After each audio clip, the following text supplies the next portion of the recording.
Number 17 देखते हैं।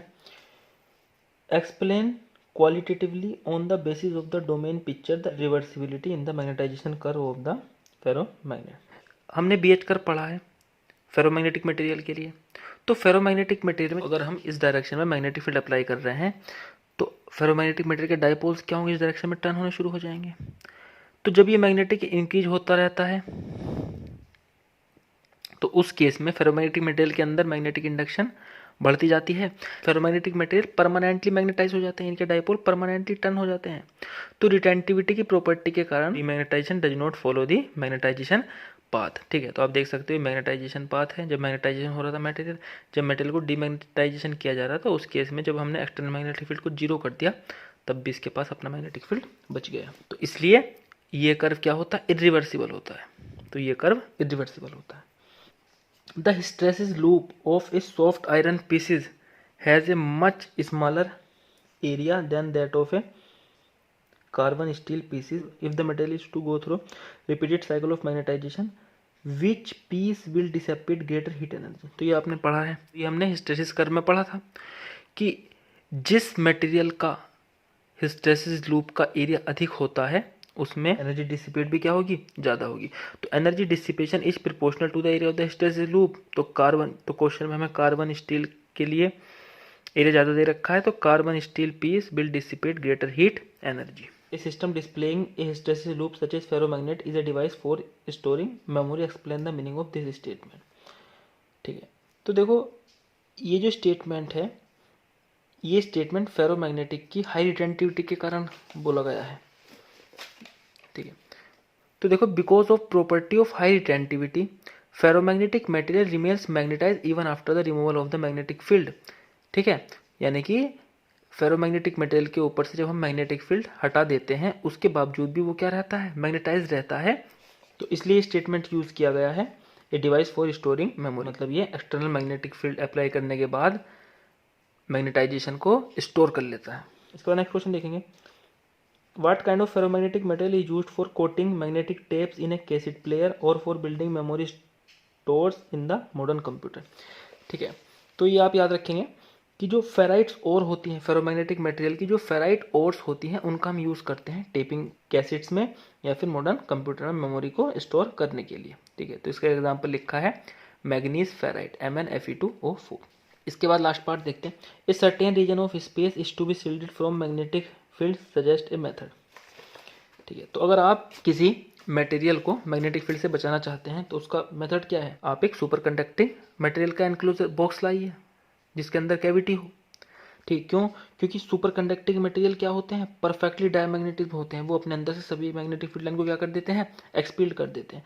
तो कैविटी ने super conducting enclosure shielded from external magnetic field since super conducting material expelled the magnetic lines because of perfectly diamagnetism. A long straight horizontal cable carries a current of 2.5 ampere in the direction 10 degree south of west to 10 degree north of east। तो हमारे पास एक cable है जिसमें current बह रहा है 2.5 ampere और वो ईस्ट वेस्ट डायरेक्शन से 10 डिग्री नॉर्थ साउथ डायरेक्शन की तरफ रखा हुआ है। The magnetic meridian at the place happen to be 10 degree west of the geographic meridian। geographic meridian की डायरेक्शन हो गई और मैग्नेटिक मेरिडियन इससे क्या है, 10 डिग्री वेस्ट की तरफ है, 10 डिग्री वेस्ट की तरफ है। मतलब ईस्ट डायरेक्शन से 10 डिग्री नॉर्थ की तरफ क्या है, केबल रखा हुआ है और नॉर्थ डायरेक्शन से 10 डिग्री वेस्ट की तरफ क्या है, नेट मैग्नेटिक फील्ड की डायरेक्शन है। तो आप देख सकते हैं केबल और नेट मैग्नेटिक फील्ड की डायरेक्शन के बीच में एंगल कितना है, 90 डिग्री का। The earth magnetic field at the location is 0.33 Gauss. इस लोकेशन पे अर्थ का मैग्नेटिक फील्ड 0.33 गॉस हो गया, 0.33 gauss and the angle of dip is 0। तो एंगल ऑफ डिप 0 है, मतलब अर्थ का पूरा मैग्नेटिक फील्ड क्या है, हॉरिजॉन्टल डायरेक्शन में है। Locate the line of neutral point. ठीक है, तो हमें यहाँ पर न्यूट्रल पॉइंट्स की लाइन बतानी है। न्यूट्रल पॉइंट्स क्या होते हैं, तो न्यूट्रल पॉइंट्स होते हैं ऐसे पॉइंट जहाँ पर मैग्नेटिक फील्ड क्या हो, 0 हो।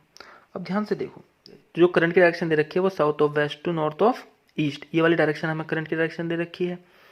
ठीक, तो अगर करंट की डायरेक्शन ये दे रखी है तो ये अपना मैग्नेटिक फील्ड कैसा बनाएगा, तो ये अपना मैग्नेटिक फील्ड चारों तरफ सर्कुलर बनाएगा।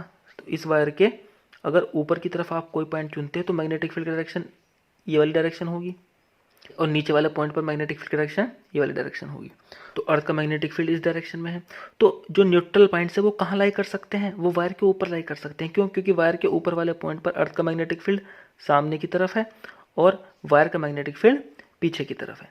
ठीक है, वायर के ऊपर किसी डिस्टेंस पर न्यूट्रल पॉइंट लाई कर सकता है जिस पॉइंट पर अर्थ का मैग्नेटिक फील्ड और वायर का मैग्नेटिक फील्ड एक दूसरे को कैंसिल आउट करेंगे। ठीक है, तो आप अपनी फिगर में यहाँ पे फिगर देख सकते हो, ये वायर हो गई। ठीक, ये अर्थ के मैग्नेटिक फील्ड की डायरेक्शन है। तो ये वायर के चारों तरफ ये वायर का मैग्नेटिक फील्ड क्या है, ये सर्कुलर बनेगा। तो ऊपर वाले पॉइंट पर मैंने मान लिया ये वायर से आर डिस्टेंस ऊपर जो वायर का मैग्नेटिक फील्ड है और अर्थ का मैग्नेटिक फील्ड है आपस में एक दूसरे को कैंसिल आउट कर रहे हैं। ठीक है, तो वायर से आर डिस्टेंस ऊपर आप एक पैरेलल लाइन इमेजिन कर सकते हैं और इस लाइन पर हर पॉइंट क्या होगा, एक न्यूट्रल पॉइंट होगा, क्योंकि हर पॉइंट पर अर्थ का मैग्नेटिक फील्ड और वायर के मैग्नेटिक फील्ड आपस में कैंसिल आउट हो जाएंगे। आर डिस्टेंस ऊपर वायर का magnetic field equal to earth का मैग्नेटिक फील्ड, और क्या होंगे, डायरेक्शन में अपोजिट होंगे। ठीक है, और अर्थ का मैग्नेटिक फील्ड क्या होगा, पूरा का पूरा हॉरिजॉन्टल है, तो cos 0 की वैल्यू 1 हो जाएगी। B H equal to V cos 0, तो B H equal to we.